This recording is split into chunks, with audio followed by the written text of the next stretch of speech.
তো hello everyone, আসসালামু আলাইকুম। আপনাদের সেই চিরচেনা স্টুডিও, এটা হচ্ছে আমার স্টুডিও। মূলত এখানে বসে দাঁড়িয়ে দাঁড়িয়ে কথা বলি। তো যাই হোক, বিরক্ত হয় না আবার সবাই। তো একজন ভাই মূলত হচ্ছে আমার ইউটিউবে একটা ভিডিওতে কমেন্ট করছিলেন। ওটা মূলত হচ্ছে আমি কীভাবে ইতালি আসলাম এরকম টাইপের একটা আমি ভিডিও দিছিলাম, পোস্ট করছিলাম। তো সেখান থেকে হচ্ছে ভাইটা হচ্ছে কমেন্ট করছে যে আপনি ইতালি গেলেন কিভাবে, বা কার মাধ্যমে গেলেন, কে আপনাকে হেল্প করলো, এক্সেট্রা বিষয়গুলোকে কোন প্রতিষ্ঠানের দ্বারা আপনি গেলেন, এই বিষয়টা নিয়ে একটু জিজ্ঞেস করছিল আর কি। তো ভাইটার অ্যান্সারের পরিপ্রেক্ষিতে মূলত আজকে ভিডিওটি করা। ভিডিওটির দ্বারা অনেকে উপকৃত হতে পারে, সেই জন্য আমি ভিডিওটি করতেছি বা বিষয়টা জানাবো আপনাদের। তো আমি হচ্ছে ইতালি বা ইউরোপ যেটা বলেন, আমি প্রথমত আসছিলাম হচ্ছে ক্রোয়েশিয়া। তো তখন ক্রোয়েশিয়া ভিসা হচ্ছিল।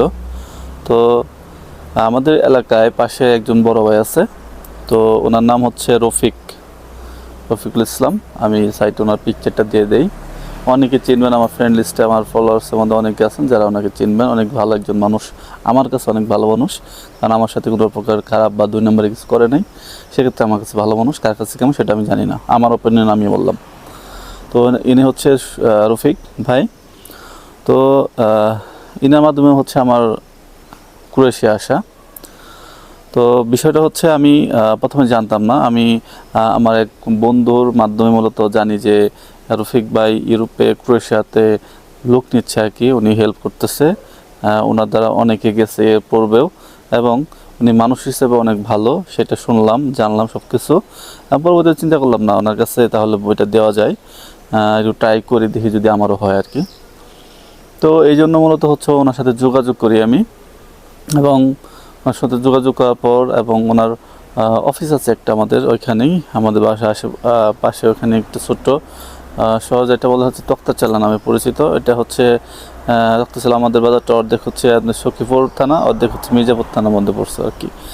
তো বাজার হচ্ছে ওনার একটা অফিস আছে তক্তাচালা ট্রাভেলস নামে। আমি ওদের যে ফেসবুক পেজটা আছে, এই অফিসের ফেসবুক পেজটা আমি এখানে দিয়ে দিচ্ছি। তাছাড়া আমি ফেসবুক পেজের লিঙ্কটা হচ্ছে আমি ডিসক্রিপশন বক্সে দিয়ে দেবো, এবং আমি এখানেও স্ক্রিনে দিয়ে দিচ্ছি, আপনারা চাইলে এটা যোগাযোগ করতে পারেন। তো ভাইয়ের সাথে আমি মূলত হচ্ছে যোগাযোগ করি, এবং প্রথম অবস্থায় কিছু টাকা নাই এবং পাসপোর্ট নাই।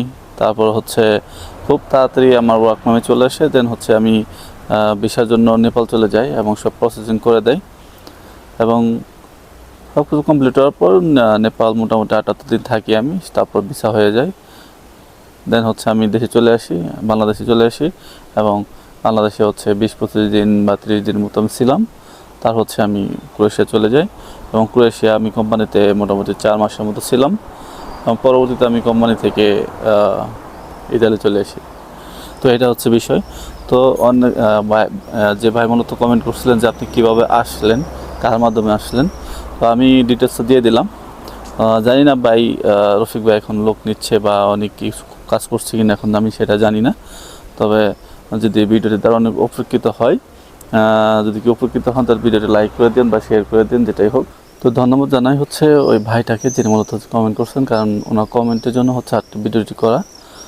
যদি ভিডিওটি থেকে কেউ উপকৃত হন, সেক্ষেত্রে হচ্ছে আমার একটু শেয়ার করে দেবেন, ভিডিওতে লাইক করে দিন, কমেন্ট করে দিন, আমার ইউটিউব চ্যানেলটা সাবস্ক্রাইব করে দিন, ফেসবুক পেজটাকে ফলো করে দিন। ধন্যবাদ, ভালো থাকবেন, সুস্থ থাকবেন। দেখা হবে নতুন আরেকটি ভিডিওতে। আসসালামু আলাইকুম।